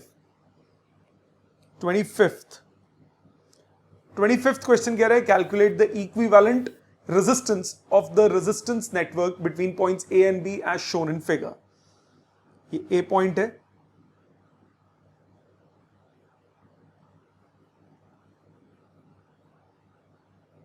ये दिया हुआ है सर्किट 8 12 12 8। यहां पे लगा हुआ है स्विच। अब ये स्विच का क्या काम है अभी देखते हैं। क्वेश्चन में क्या बोला? When the switch S is closed। अगर स्विच एस ओपन होता तो बीच में कोई ब्रांच नहीं थी, ये दो सीरीज होते, ये दो सीरीज होते। बट क्योंकि आपने इसको क्लोज कर दिया, ये ए पॉइंट है, ये ए पॉइंट है, ये बी पॉइंट है, ये सॉरी ए पॉइंट है, ये बी है, ये बी है, ये बी है, ये सी और ये भी सी हो गया। जब स्विच को क्लोज करोगे तो एसी के बीच में 8 और एसी के बीच में 12। 8 और 12, 8 और 12, 8 और 12 पैरेलल में हो जाते हैं। सो 12 8 is 96, 96 by 24, 96 by 20, 96 by 20, ये हो गया 4.8। तो ए और सी के बीच में रेजिस्टेंस हो गई 4.8 ओम्स। इसी तरह सी और बी के बीच में भी कितनी हो गई? 4.8 ओम। आर इफेक्टिव कितना हो जाता? 9.6 ओम्स, दोनों सीरीज में। अगर इस स्विचेस ओपन होता, क्लोज ना होता, तो ऊपर वाले दोनों सीरीज में होते 12 और 8 20, नीचे वाले दोनों सीरीज में होते 12 और 20 20 20 पैरेलल में होते, इफेक्टिव रेजिस्टेंस आता 10 ओम्स। ठीक है, सो ध्यान से क्वेश्चन, अगर स्विच क्लोज किया तो शॉर्ट सर्किट हो गया, तो ये दोनों के दोनों सेम पॉइंट्स हो गए, कंडक्टर से कनेक्टेड हो गए, इसको बोलते हैं शॉर्ट सर्किटिंग। आ जाते हैं next 26th question. Calculate the value of current in the circuit. आपको इस तरह से बैटरी दी है 2 वोल्ट,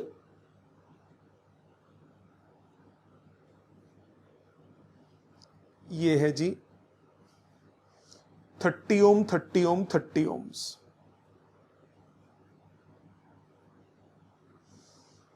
टू वोल्ट बैटरी, आपको करंट निकालना है। सबसे पहले इफेक्टिव निकालो। 30 किसमें हुआ है? सीरीज में 60 ओम्स। 60 और 30 पैरेलल में, आर इफेक्टिव हो गया 60 इंटू 30 अपॉन 60 प्लस 30, आंसर आ गया 20 volt, 20 ohms, sorry volt resistance निकाल लो। करंट कितना हो गया? V बाय आर, आंसर आ गया 0.1 एम्पियर। ठीक है जी, आ जाते हैं 27th पे। 27th कह रहा है calculate the current drawn from the battery in the given network. Okay जी, ये दिया हुआ है व्हीटस्टोन लग रहा है देखने में, देखते हैं अभी।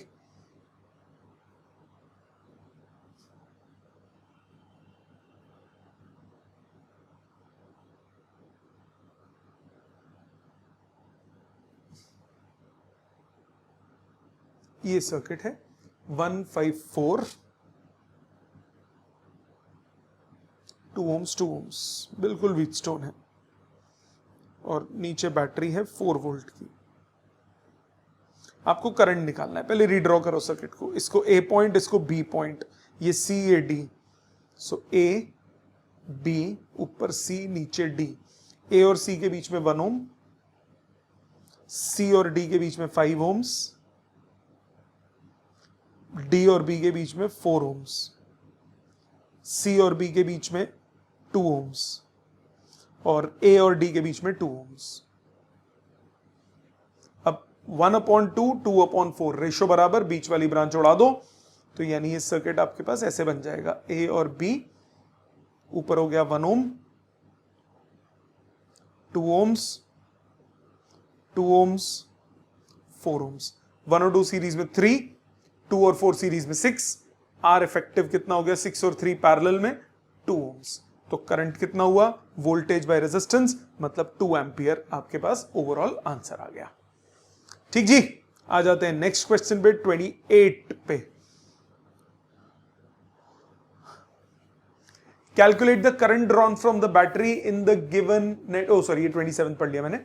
28, a voltmeter V of resistance 400 ohm is used to measure the potential difference across 100 ohm resistor as shown in figure। Okay जी, 100 ओम का रेजिस्टेंस है, साथ में सीरीज में आपने लगाया हुआ 300 ओम का रेजिस्टेंस, और 84 वोल्ट की बैटरी है। क्या नंबर है? साथ में लगाया आपने वोल्ट मीटर। अब आइडियल वोल्ट मीटर की इनफाइनाइट रेजिस्टेंस होती है, बट इस क्वेश्चन में वोल्ट मीटर की रेजिस्टेंस दी है, तो इसको नॉर्मल रेजिस्टेंस की तरह समझ के आप क्वेश्चन सॉल्व करोगे। What will be the reading of the volt meter? आप वोल्ट मीटर भूल नहीं सकते, जैसे अभी तक सीरीज के क्वेश्चंस में हम एमीटर को भूल जाते थे। क्यों? क्योंकि उसकी रेजिस्टेंस नहीं गिवन होती थी। आइडियल एमीटर की रेजिस्टेंस होती है 0, आइडियल वोल्ट मीटर की रेजिस्टेंस होती है इनफाइनाइट। तो ये आइडियल वोल्ट मीटर नहीं है, तो इसको नॉर्मल रेजिस्टेंस की तरह सॉल्व करके आपको इन 2 पॉइंट्स के बीच में पोटेंशियल डिफरेंस निकालना है। वोल्ट मीटर का यही पोटेंशियल डिफरेंस होगा ए बी के बीच में। अब ए और बी के बीच में टोटल रेजिस्टेंस कितना हो गया? 1 by resistance of A B हो गया 1/100 प्लस 1/400। सो ए बी की रेजिस्टेंस आ गई 80 ओम्स। ए बी की रेजिस्टेंस आ गई 80 ohm. 400 LCM, 4 + 1 5, 5/400, 1/80, R A B हो गया 80। तो इफेक्टिव रेजिस्टेंस कितनी हो गई सर्किट की? 300 प्लस सॉरी 300 नहीं था, ये 200 था। 200 प्लस 80, ये हो गया 280 ओम्स। तो करंट सर्किट का कितना हो गया? वोल्टेज बाय 280, इतना एम्पियर करंट हो गया। ये करंट इधर से पास होगा, तो वोल्ट मीटर की रीडिंग हो गई ए और बी के बीच में voltage I into R, resistance हो गई 80 ओम्स। सो 28 इंटू 3, ये हो गया 24 वोल्ट आंसर। ठीक है, अब आगे क्या बोला, calculate the potential difference across 100 ohm before the voltmeter is connected. अगर आप वोल्ट मीटर कनेक्ट ना करते, 84 वोल्ट वोल्ट मीटर कनेक्ट ना करते, ये 100 ओम था, ये 400 ओम, ये 200 ओम था। अब रेजिस्टेंस कितना होगा, 300 ओम्स। करंट हो जाएगा वोल्टेज बाय रेजिस्टेंस, और वोल्टेज हो जाएगा अब ए और बी पॉइंट्स के बीच में आई इंटू आर। ये आ गया 28 वोल्ट। एरर आ गया ना, इसीलिए वोल्ट मीटर की रेजिस्टेंस कितनी होती है, होनी चाहिए इनफाइनाइट, क्योंकि देखो एक्चुअल वोल्टेज कितनी है इसके across, 28 volt. Volt meter connect कर दिया तो वोल्ट मीटर ने कितना रीड किया, 24 वोल्ट। तो वोल्ट मीटर करंट थोड़ा सा सर्किट का ड्रॉ कर लेता है, जिसकी वजह से वोल्ट मीटर की रेजिस्टेंस वोल्ट मीटर की जो रीडिंग है वो प्रॉपर नहीं आती। तो ताकि वो करंट ड्रॉ ना करे, इसीलिए आइडियल वोल्ट मीटर की रेजिस्टेंस कितनी होनी चाहिए, इनफाइनाइट, ताकि वो मिनिमम से मिनिमम करंट ड्रॉ करे सर्किट में से और ओवरऑल वोल्टेज पे फर्क ना पड़े। ठीक, आ जाते हैं 29th पे। 29th कह रहा है a potential difference of 2 volt is applied between points A and B in the network shown, equivalent resistance निकालना है, magnitude of currents निकालने हैं। ओके, ध्यान दो, बहुत सिंपल है। दोबारा बनाते हैं, पहले सर्किट बना लेते हैं। 2 ohms 2 ohms 2 ohms 2 ohms A B 2 ohms। अब ये A है तो ये A हो गया, ये B है तो ये B हो गया। इसका नाम C दे देते हैं, इसका D दे देते हैं। रीड्रॉ करो सर्किट को। इसको एक बात बताऊं, व्हीटस्टोन है, आप इसको डायरेक्टली भी देख सकते हो। देखो इस ये जो चीज मैंने येलो से मार्क किया ना, इसको उठा के उस तरफ ले जाओ तो ये ऐसे होगा ना, ये अपनी जगह पे रहा। इसको उठा के उस तरफ ले जाऊंगा तो ये ऐसे बन गया। और ये जो बी वाला सेक्शन है इसको भी घुमा दो,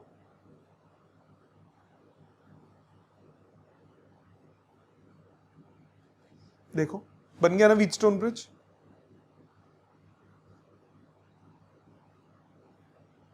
ये ब्रांच खत्म हो गई। 2-2 सीरीज में 4, 2-2 सीरीज में 4, 4-4 पैरेलल में, आर इफेक्टिव कितना हुआ, 2 ohms। अब 2 ohms है, करंट कितना हो जाएगा, ओवरऑल करंट हो जाएगा वोल्टेज बाय रेजिस्टेंस 1 एम्पियर। तो 1 एम्पियर करंट यहां आया, आधा आधा इधर चला गया, 0.5 एम्पियर 0.5 एम्पियर, क्योंकि दोनों ब्रांचेस में रेजिस्टेंस कितनी है, इक्वल।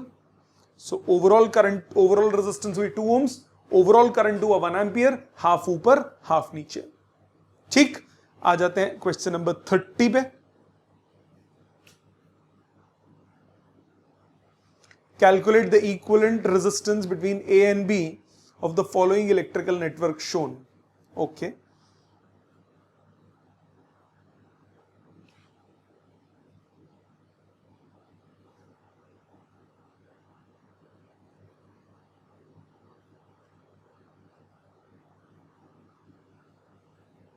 ए और बी के बीच में निकालना है, सब 2 ohms के।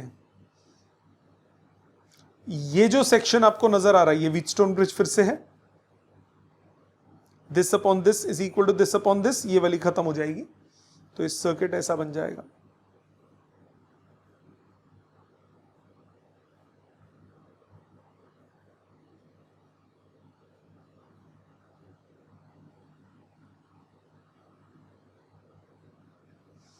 अब ये 2-2 सीरीज में 4 ohms, ये 2-2 सीरीज में 4 ohm, 4 और 2 पैरेलल में 1 ohm आ गया effective resistance.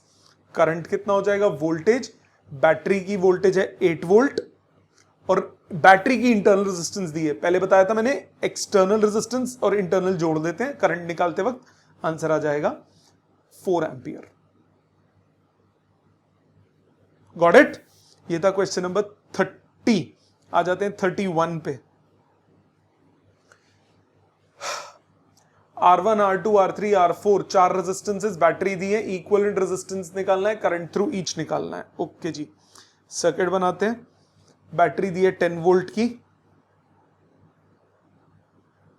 R1 resistance 4 ohms,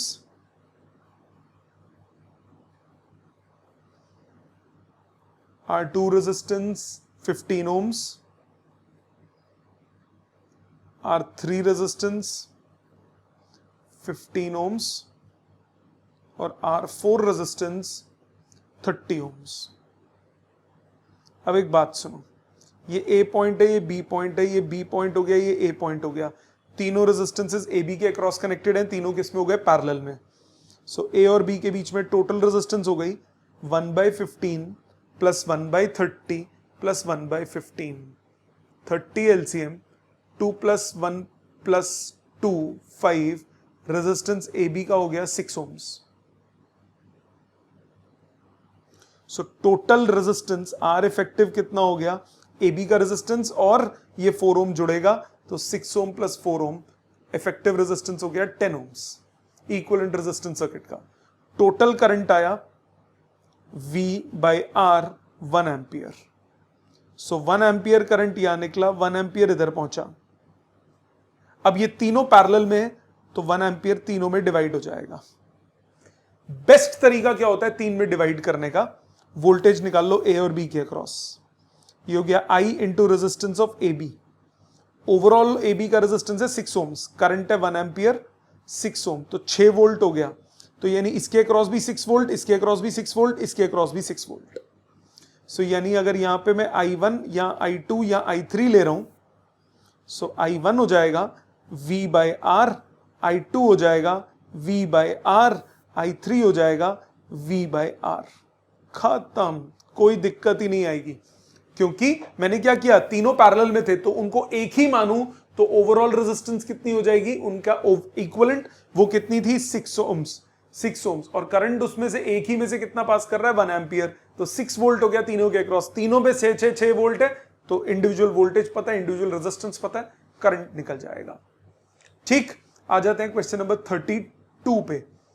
32 question क्या कह रहा है?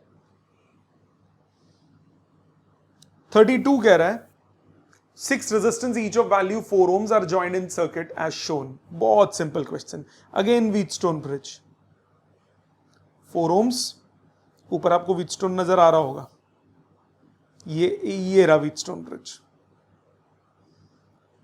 ये वाला सर्किट क्या है? Wheatstone bridge. व्हीटस्टोन ब्रिज है ये 4 4 4 4 4, this upon this is this upon this, ये वाली ब्रांच खत्म, बनेगा आपके पास 1 2 3 4 और ये ऐसे 4 और 4 8, 4 और 4 8, 8 8 और 4 पैरेलल में, आंसर आ गया R इफेक्टिव आ जाएगा 2 ohms। इजी।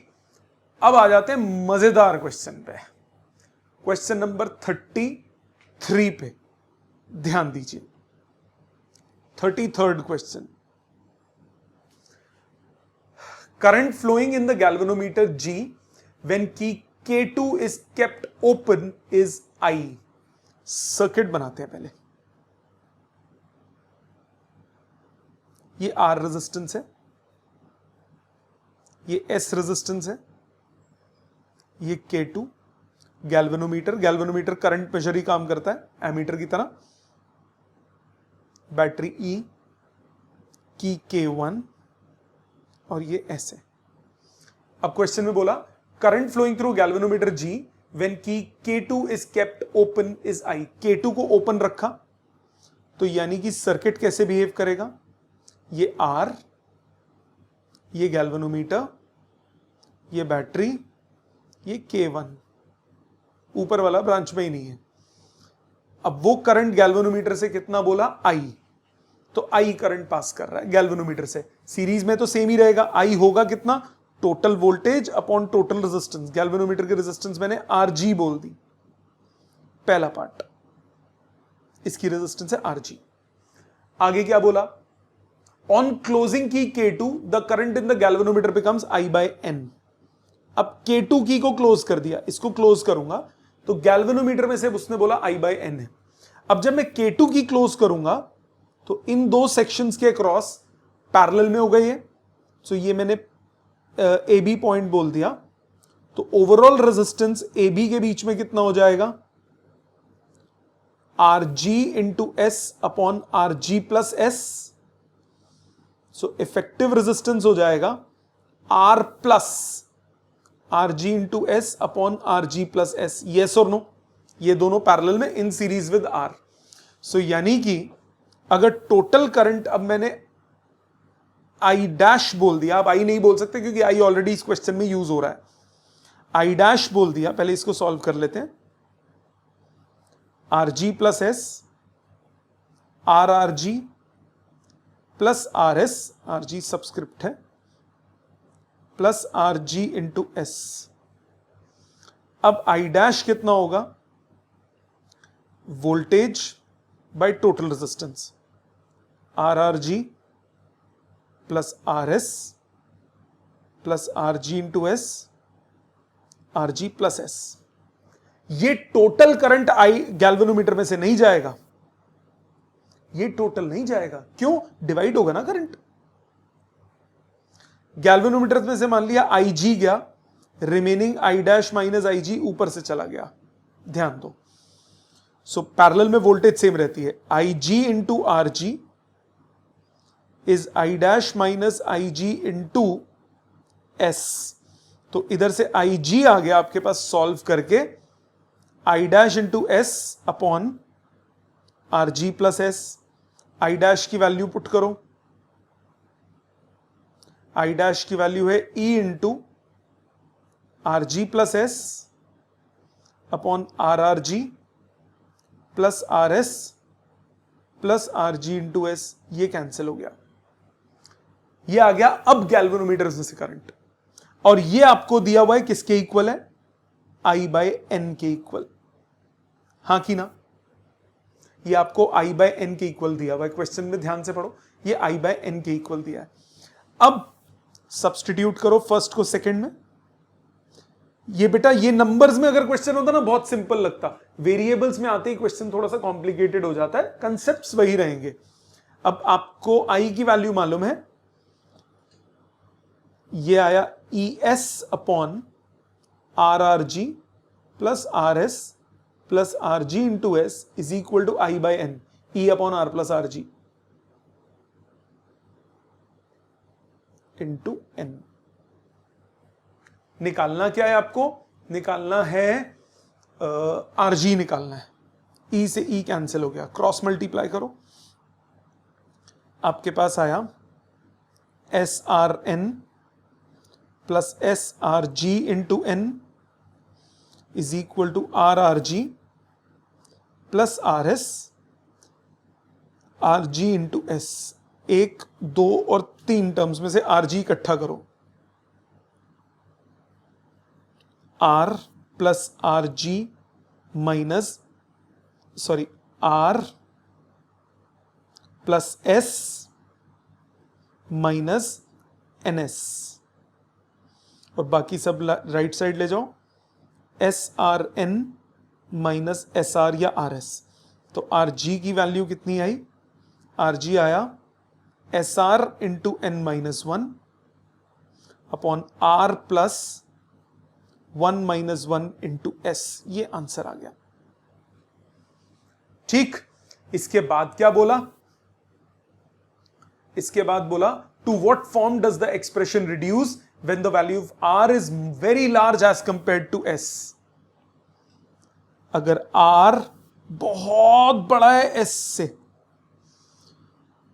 तो s बाय r को आप नेग्लेक्ट कर सकते हो, तो s by r can be neglected.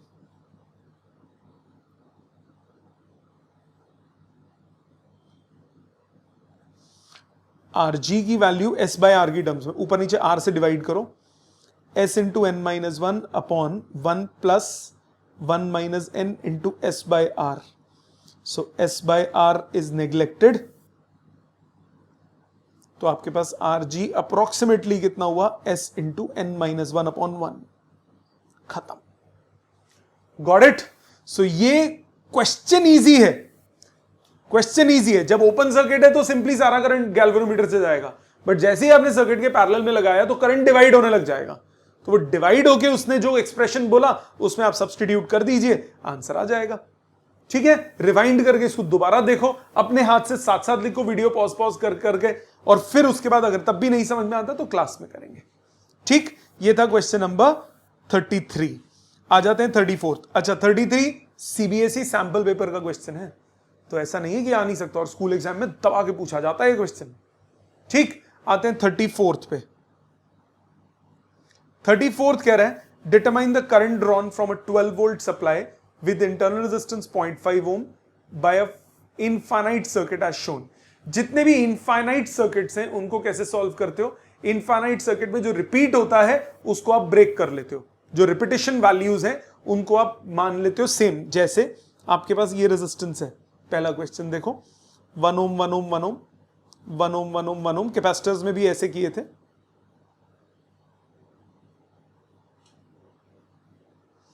ये 1 ओम, ये 1 ओम, ये 1 ओम, ये सब 1 ओम्स के। अब आप इंफिनिटी में इधर बैटरी लगी हुई है 12 वोल्ट 0.5, मैंने उल्टा बना दिया एक तरफ का, उससे तो कोई फर्क नहीं पड़ता। 12 वोल्ट 0.5 ओम्स, पहले इफेक्टिव रेजिस्टेंस निकालना पड़ेगा, फिर उसके बाद करंट निकलेगा। ये 2 पॉइंट्स, अगर मैं इस सर्किट को यहां से ब्रेक कर दूं तो ये सेम सर्किट ही तो है। So let effective resistance is X। तो यहां तक की रेजिस्टेंस X हो गई, एक कम कर दिया तो ये पैरेलल में in series with 1 and 1। So R effective कितना हुआ? X अपॉन 1 प्लस X, ये पैरेलल में थे, इन सीरीज विद 1 and 1, और ये ओवरऑल कितना है? X। So X upon 1 plus X is X minus 2। 1 plus 1 add होके उस तरफ चले गए, क्रॉस मल्टीप्लाई करो, आपके पास आया X is equal to x square minus x minus 2। So x square minus 2x minus 2 equal to 0। Solve करो, x की वैल्यू डिस्क्रिमिनेंट से minus b plus minus root of b square minus 4ac upon 2a।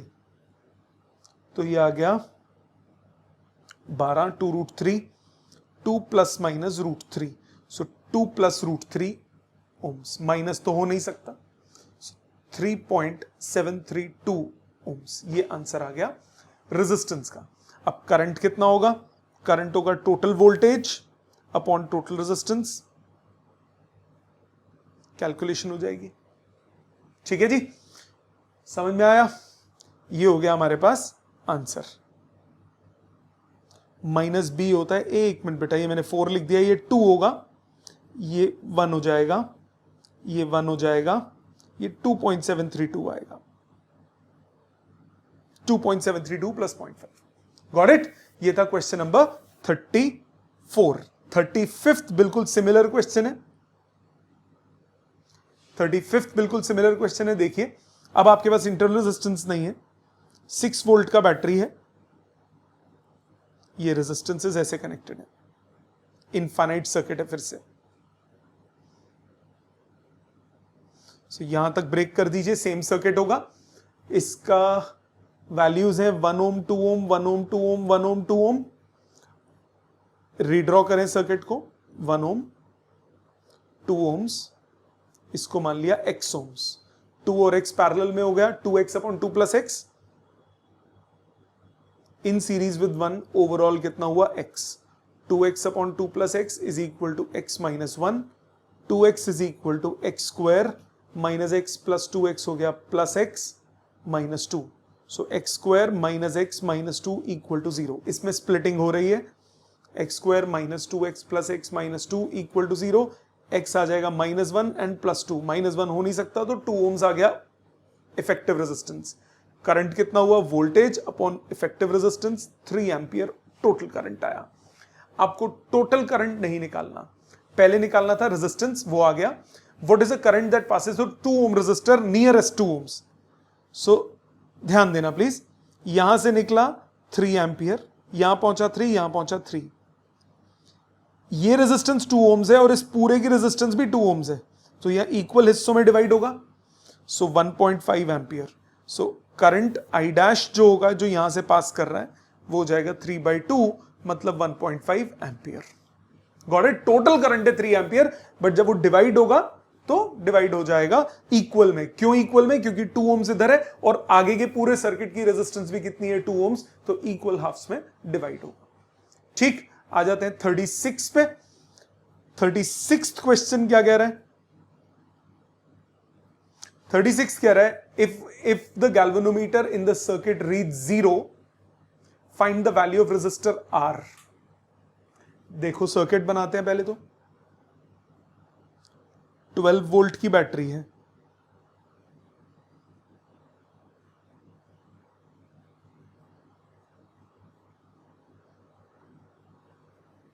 Galvanometer लगा हुआ है, यहां पे एक और सेल है, कितना है? 2 वोल्ट का।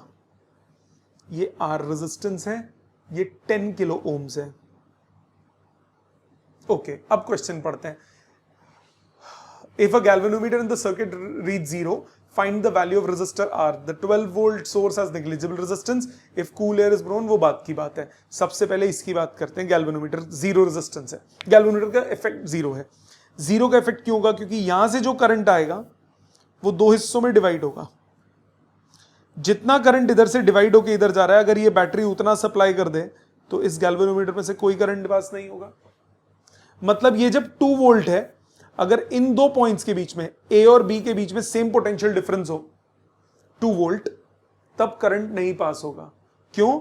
क्योंकि यहां पे जो पोटेंशियल डिफरेंस है वही यहां पे पोटेंशियल डिफरेंस हो जाएगा, यहां करंट पास नहीं करेगा। ऐसा तब होता है जब पैरेलल में वोल्टेज सेम हो। सो ये ए और बी है, तो 2 वोल्ट आपने इधर लगाया तो यहां पे 2 वोल्ट होगा, तो यहां 10 वोल्ट होगा, तो यहां करंट कितना होगा? आपको निकालना क्या है? रेजिस्टेंस। सो यहां पे करंट कितना हो जाएगा? करंट हो जाएगा V बाय R। यह आ गया 1 मिली एम्पियर।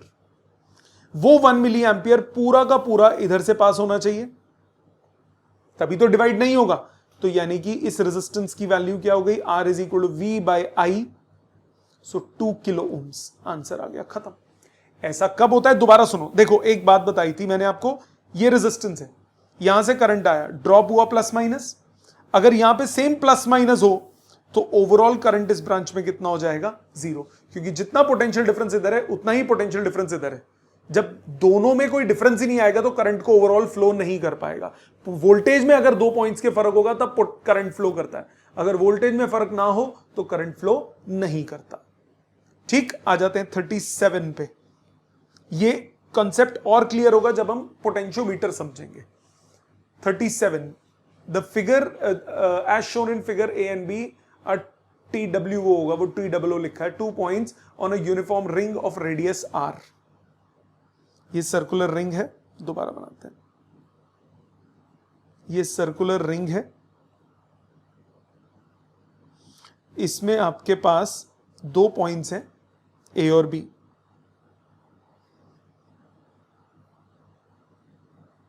थीटा एंगल बना रहे हैं, ओके। रेडियस है R। आपको बोला इक्विवेलेंट रेजिस्टेंस निकालो इन 2 पॉइंट्स के बीच में, ये थीटा एंगल के बने। फिर कुछ नहीं बोला तो इसका मतलब रेडियंस में होगा। सो यानी कि ये जो लेंथ होगी, टोटल रेजिस्टेंस R है, सो 2 पाई R लेंथ की रेजिस्टेंस कितनी है? Capital R। 2 पाई R लेंथ की रेजिस्टेंस कितनी है? Capital R। तो यूनिट लेंथ की रेजिस्टेंस हो गई R बाई 2 पाई R। इसको बोल दिया फर्स्ट रेजिस्टेंस, इसको सेकंड रेजिस्टेंस। इसकी लेंथ L1, इसकी लेंथ L2। L1 लेंथ कितना होगा? आपने मैथ्स में कॉन्सेप्ट पढ़ा है, theta is equal to arc upon radius. Theta is equal to length of arc upon radius. So length of arc कितना हो गया? Theta into radius. तो पहली लेंथ कितनी होगी? Theta into R. जो दूसरी लेंथ होगी, ये एंगल कितना बनाना है? 2 pi minus theta. So 2 pi minus theta into R. So first length की रेजिस्टेंस कितनी हो गई? Theta into R into unit length की रेजिस्टेंस, यूनिटरी मेथड से। So theta by 2 pi into capital R. इसी तरह सेकंड की रेजिस्टेंस कितनी हो जाएगी? 2 pi minus theta by 2 pi into capital R. अब ये दोनों सेक्शंस किसमें हो गए? पैरेलल में। सो आर इफेक्टिव कितना हुआ? 1 by R effective is 1 by R1 plus 1 by R2। So 2 pi by theta R plus 2 pi by 2 pi minus theta into R. 2 pi by R common, 1 by theta plus 1 by 2 pi minus theta. LCM लोगे, LCM लोगे, R effective निकालोगे, ये आ जाएगा R into theta into 2 pi minus theta upon 2 pi minus theta plus theta 2 पाई, तो ये आ गया 4 पाई स्क्वायर. ठीक है जी, ये हो गया क्वेश्चन नंबर 37. आ जाते हैं लास्ट क्वेश्चन पे इस एक्सरसाइज के, क्वेश्चन नंबर 38. 38.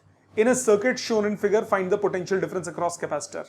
दो पॉइंट्स के बीच में पोटेंशियल डिफरेंस. कैसे, एक बीच में क्वेश्चन में मैंने बताया था ना, वैसे ही खेल खेलेंगे. ये आपको दिया हुआ है 3 ohms, यहां दिया हुआ है 3 ohms, यहां दिया हुआ है 3 ohms. कैपेसिटर वाली ब्रांच को आप भूल जाएं. क्यों? कैपेसिटर डीसी में ओपन सर्किट की तरह बिहेव करता है. ये 15 वोल्ट, अभी थोड़ी देर में बनाऊंगा उसको. सो इफेक्टिव निकालो. 3 और 3 सीरीज में कितना हुआ? 6. 6 और 3 पैरेलल में कितना हुआ? 2.